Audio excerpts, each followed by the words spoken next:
টেলিভিশনের সঙ্গে এখন যে সব বক্তব্য রাখছেন সেখানে সরাসরি বলছেন যে তারা যেন ভোটারদেরকে এই অনুরোধ আহ্বান জানান যে যাতে যারা নৌকা মার্কা ভোটার তারা ভোট কেন্দ্রে না যায়।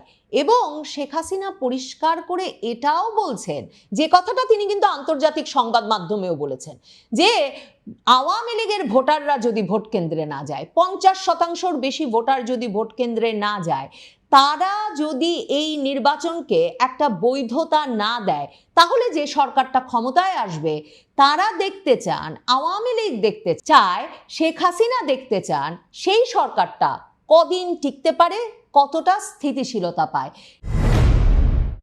বাংলাদেশ আওয়ামী লীগ 2024-এর মে মাসে তাদের রাজনৈতিক কার্যক্রম নিষিদ্ধ করার পর যখন সরকার এই ঘোষণাও দিয়েছিল যে এবারের নির্বাচনে আর নৌকা মার্কা থাকছে না, তখন থেকেই এই ক্যাম্পেইন করে আসছিল, এই প্রচারণা চালিয়ে আসছিল যে নো ভোট নো ভোট, নৌকা নাই তো ভোটও নাই। বাংলাদেশ আওয়ামী লীগের সভানেত্রী শেখ হাসিনা তিনি আন্তর্জাতিক সংবাদ মাধ্যমগুলোর সঙ্গে যখন সাক্ষাৎকার দিচ্ছেন, বারবার তিনি এই আস্থা আওয়ামী লীগের সমর্থক ভোটারদের ওপর রাখছিলেন যে আওয়ামী লীগ যখন নাই, নৌকা মার্কা যখন ব্যালটে নাই, তখন যে ধরনের গণ বয়কটের শিকার হবে আগামী নির্বাচন, সেই নির্বাচনে কিছুতেই একটি গ্রহণযোগ্য সরকার গঠিত হতে পারবে না। এই ম্যাস বয়কট বা গণ বয়কট সৃষ্টি হবে আওয়ামী লীগের ভোটারদেরকে বাইরে রাখার মাধ্যমে, এই কথাটা বারবার শেখ হাসিনা উল্লেখ করছিলেন। শেখ হাসিনা বলে আসছিলেন, আওয়ামী লীগ নেতৃবৃন্দ বলে আসছিলেন যে যখন একদিকে আওয়ামী লীগেরই 35-40% ভোট নিশ্চিতভাবে আছে, তখন ওয়ার্কার্স পার্টি, জাসদ, এমনকি জাতীয় পার্টিকেও যখন ভোটের বাইরে রাখার পুরো ব্যবস্থা করে ফেলা হয়েছে, তখন আসলে বাংলাদেশের জনসংখ্যার 50%-এর পছন্দের মার্কাগুলোর কোনো উপস্থিতি থাকছে না ব্যালট পেপারে।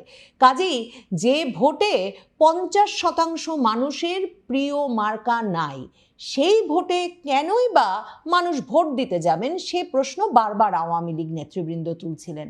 আওয়ামী লীগ নেতৃবৃন্দ বলছিলেন, এমনকি যে অবস্থা আইন শৃঙ্খলা পরিস্থিতির, তাতে কি অন্তর্বর্তীকালীন সরকার সত্যিই একটা নির্বাচন অনুষ্ঠান করতে পারবে? সেই নির্বাচন অনুষ্ঠিত হলেই কি ভোটাররা ভয় মুক্তভাবে সেই নির্বাচনে ভোট দিতে যেতে পারবে? আর বিএনপি জামায়াতের মধ্যকার এই নির্বাচন যদি একটা ভাগাভাগির নির্বাচন, সাজানো নির্বাচন হিসেবেই অনুষ্ঠিত হয়ে যায়, তাহলে বিএনপি জামাতের ভোটাররাই বা কেন, কোন উৎসাহে এমন একটা প্রতিদ্বন্দ্বিতাবিহীন সাজানো ভাগাভাগির নির্বাচনে ভোট দিতে যাবেন, সে প্রশ্ন পর্যবেক্ষকরা বারবার তুলছিলেন। আওয়ামী লীগ এই অবস্থায় নো ভোট হলেও, মানে নৌকা না থাকলেও যখন ভোট হয়ে যাচ্ছে, মানে অন্তত সরকার এখনো বলছে 12ই ফেব্রুয়ারি তারা ভোট অনুষ্ঠান করেই ছাড়বে, তখন আওয়ামী লীগের কর্মসূচিটা কি? আওয়ামী লীগ কি ভোটাররা গণ বয়কট করবেন সেই প্রত্যাশা করছেন, মানে তারা স্বতঃস্ফূর্তভাবে গণ বয়কট করবেন সেই প্রত্যাশায় আছেন, নাকি আওয়ামী লীগ ভোটারদেরকে গণ বয়কটের ডাক দেবে? আওয়ামী লীগ কি নো ভোট নো ভোট, যে ভোটে নৌকা নাই সে ভোট প্রতিহত করবে? আওয়ামী লীগ কি যে ভোটে নৌকা নাই সে ভোটে প্রতিরোধ গড়ে তুলবে? আওয়ামী লীগ কি করবে?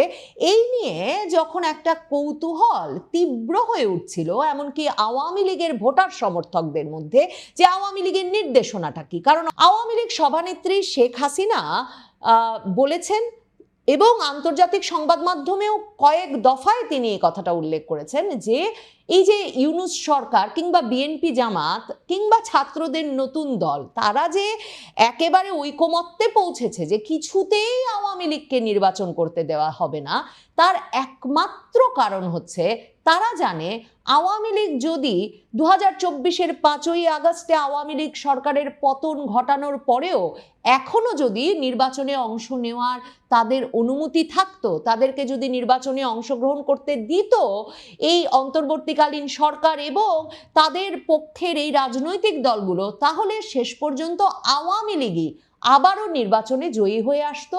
এবং আওয়ামী লীগের নির্বাচনে জয় ঠেকাতেই ইউনূস সরকার, বিএনপি জামাত, এনসিপি এরা সকলে মিলে আওয়ামী লীগকে যে কোনো উপায়ে নির্বাচনের বাইরে রাখছে। শেখ হাসিনা সে কথাটা আবারও খুব স্পষ্ট করে তার নেতাকর্মীদের ফোরামে নেতাকর্মীদের উদ্দেশ্যে বলছেন। কিন্তু আজকে যে নির্বাচন, কেন আওয়ামী লীগকে নিষিদ্ধ করা হলো? আওয়ামী লীগ কেন ইলেকশন করতে পারবে না? কেন আমাদের নৌকা থাকবে না?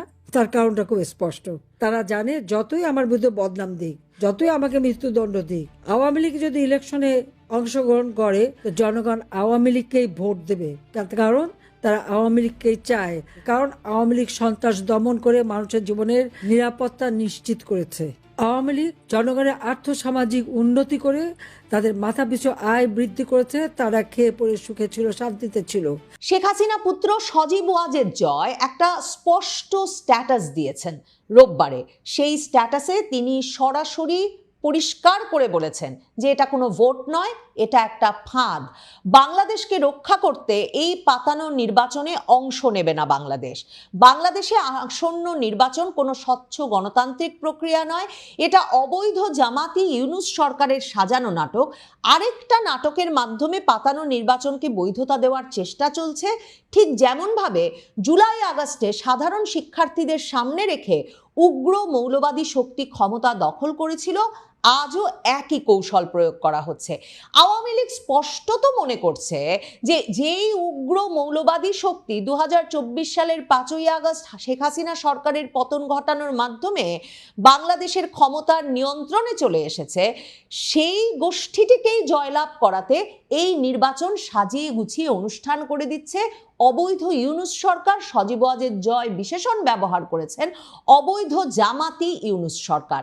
সজীব ওয়াজেদ জয় বলছেন এই সরকার নির্বাচনকে গণতন্ত্রের উৎসব বানাতে চায় না, তারা নির্বাচনকে ব্যবহার করতে চায় মৌলবাদ প্রতিষ্ঠার হাতিয়ার হিসেবে।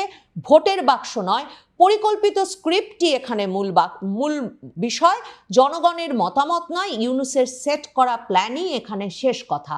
তার মানে আওয়ামী লীগ কি মনে করছে যে এই নির্বাচনের মাধ্যমে আসলে বিএনপিও নয়, সত্যিকার অর্থে ক্ষমতায় আসতে যাচ্ছে জামায়াতে ইসলামী এবং তরুণদের সংগঠন এনসিপির জোট? তারা বারবার এই যে উল্লেখ করছে যে মৌলবাদ প্রতিষ্ঠার হাতিয়ার হিসেবে এই ভোটকে ব্যবহার করছে ইউনূস সরকার, তারা কার দিকে ইঙ্গিত করছে? নাকি তারা বিএনপি জামায়াত একটা জোট সরকার গঠিত হলেও সেই সরকারকেও আসলে মৌলবাদ প্রতিষ্ঠার হাতিয়ার হিসেবেই মনে করছে? সজীব ওয়াজেদ জয় আরো বলছেন যে বাংলাদেশের সাধারণ মানুষের সামনে কঠিন কিন্তু স্পষ্ট একটা সিদ্ধান্ত, তারা কি এই সাজানো নির্বাচনের অংশ নিয়ে মৌলবাদকে বৈধতা দেবে, নাকি এই প্রহসন থেকে দূরে থেকে নিজেদের ভবিষ্যৎ রক্ষা করবে? এই প্রশ্নের উত্তর শুধু ভোট কেন্দ্রে নয়, বিবেকের ভেতরেই রয়েছে। যে নির্বাচনে স্বাধীনতার নেতৃত্ব দানকারী দল বাংলাদেশ আওয়ামী লীগকে পরিকল্পিতভাবে বাইরে রাখা হয়, সেই নির্বাচন কখনো জনগণের হতে পারে না। সেটি হয় শুধু ক্ষমতা দখলের কৌশল, রাষ্ট্র দখলের ষড়যন্ত্র। অবৈধ জামায়াতি ইউনূস ক্ষমতায় আসার পর থেকেই একটা গুছানো দেশকে ধ্বংসের দিকে ঠেলে দিয়েছে। মৌলবাদ ও জঙ্গিবাদের জন্য জায়গা তৈরি করাই এখন তাদের মূল লক্ষ্য। তার মানে আওয়ামী লীগ প্রকৃতার্থেই ভাবছে যে দেশটা দখল হয়ে গেছে এবং এই দেশ দখলের ষড়যন্ত্র থেকে দেশকে রক্ষা করার দায়িত্ব, কর্তব্য এবং সুযোগ আছে এই ভোট কেন্দ্রে না যাওয়ার মাধ্যমে বাংলাদেশের জনগণের। কারণ সজীব ওয়াজেদ জয় তার স্ট্যাটাসে এটাও লিখছেন যে দেশের প্রতিটি বাবা মায়ের দায়িত্ব তাদের সন্তানের জন্য একটা নিরাপদ উন্নয়নশীল বাংলাদেশ নিশ্চিত করা। সেই দায়িত্ব পালন করতে হলে মৌলবাদকে না বলতে হবে, জঙ্গিবাদকে না বলতে হবে, আর এই পাতানো নির্বাচনকেও না বলতে হবে।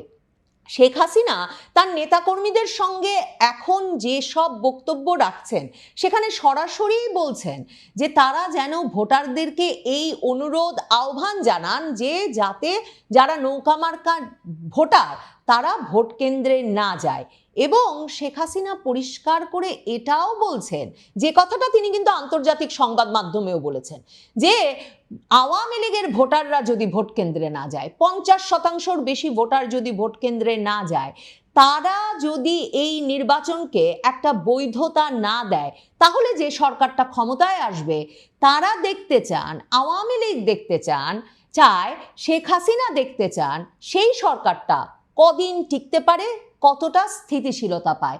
শেখ হাসিনা কি বলছেন শুনে আসি। হ্যাঁ, আমাদের কষ্ট হচ্ছে, আমাদের নেতাকর্মীদের কারো ঘর নাই, বাড়ি নাই, বাড়িতে থাকতে পারে না, বা পরিবারের সাথে দেখা করতে পারে না, চিকিৎসা নিতে পারে না। তার উপর তাদের অত্যাচার, নির্যাতন যেভাবে গায়ে হাত তুলছে, কারা কারা করছে সমস্ত নাম তালিকা করে রাখতে হবে।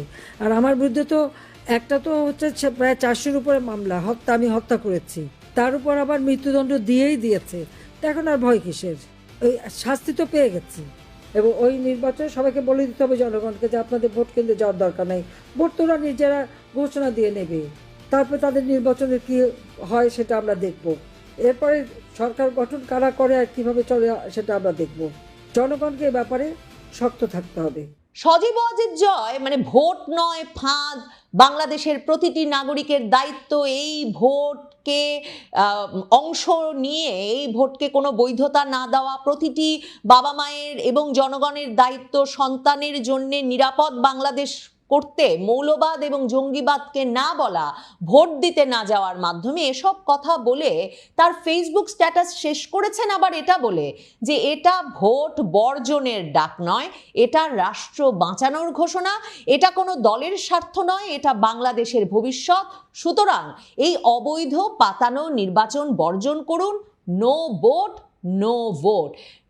এ ধরনের পোস্টার, আর্টওয়ার্ক সামাজিক যোগাযোগ মাধ্যমে ছড়িয়ে পড়েছে যে নৌকা যখন থাকছে না ভোট কেন্দ্রে যাব না, নৌকা নাই তো ভোট নাই। এই কথাটা যখন একদিকে সামাজিক যোগাযোগ মাধ্যমে এবং নিজেদের নেতা কর্মী সমর্থকদের মধ্যে আওয়ামী লীগ ব্যাপক প্রচারণা চালাচ্ছে, ঠিক তেমনিভাবে আওয়ামী লীগ যে সংবাদ সম্মেলন করলো সবে দিল্লিতে, সেখানে তারা পরিষ্কারভাবে এই কথাটা বলেছে। যেমন আমি দেখছি দ্য হিন্দু, ভারতের শীর্ষস্থানীয় দৈনিক, সেই সংবাদ সম্মেলন থেকে এই শিরোনাম করেছে যে excluding Awami League from upcoming election will not bring stability to Bangladesh, says party leader in Delhi. মানে সেই অবস্থানটা, আওয়ামী লীগকে বাদ দিয়ে নির্বাচন করলে সেই নির্বাচন কিছুতেই স্থিতিশীলতা আনবে না। আমি দেখছি আওয়ামী লীগের সেই সংবাদ সম্মেলন নিয়ে হিন্দুস্তান টাইমস যে শিরোনাম করেছে, সেখানে তারা বলছে Awami League says Bangladesh interim government incapable of holding fair elections. কারণ তারা বলছে যে এই অবৈধ সরকার একটা সাজানো নির্বাচন করতে চাচ্ছে এবং শেখ হাসিনার আওয়ামী লীগকে সেই নির্বাচনে অংশগ্রহণ করতে না দেওয়ার মাধ্যমে তারা এমন একটা নির্বাচন অনুষ্ঠান করছে যে সেই নির্বাচনকে কোথাও কেউ ফেয়ার বা একটা নিরপেক্ষ ভালো নির্বাচন হিসেবে অভিহিত করার সুযোগ পাবে না। আওয়ামী লীগের নেতৃবৃন্দের অনেকেই মনে করেন যে ইউনূস সাহেব যত সহজে সাজিয়ে গুছিয়ে নির্বাচনটা করে ফেলবেন ভাবছেন, সেটাও হয়তো খুব সহজ হবে না। এখনো এমন সম্ভাবনাও তারা দেখেন যে বিএনপি জামায়াতের মধ্যেই সম্পর্কটা এমনভাবে টুটে যেতে পারে, এমনভাবে ভেঙে পড়তে পারে, আরেকটি অন্তর্বর্তীকালীন সরকার গঠনের মাধ্যমে একটা সকল দলের অংশগ্রহণের নির্বাচনই হয়তোবা বাংলাদেশের বর্তমান পরিস্থিতির একটা সমাধান সূত্র হয়ে উঠতে পারে। এবং আওয়ামী লীগ জানে যে যুক্তরাজ্য, যুক্তরাষ্ট্র, ভারত সহ পৃথিবীর গুরুত্বপূর্ণ রাষ্ট্র এবং সংস্থায় গুরুত্বপূর্ণ ব্যক্তিদের অনেকেই আওয়ামী লীগের সেই সমাধানটিকেই সবচেয়ে কার্যকর সমাধান বলে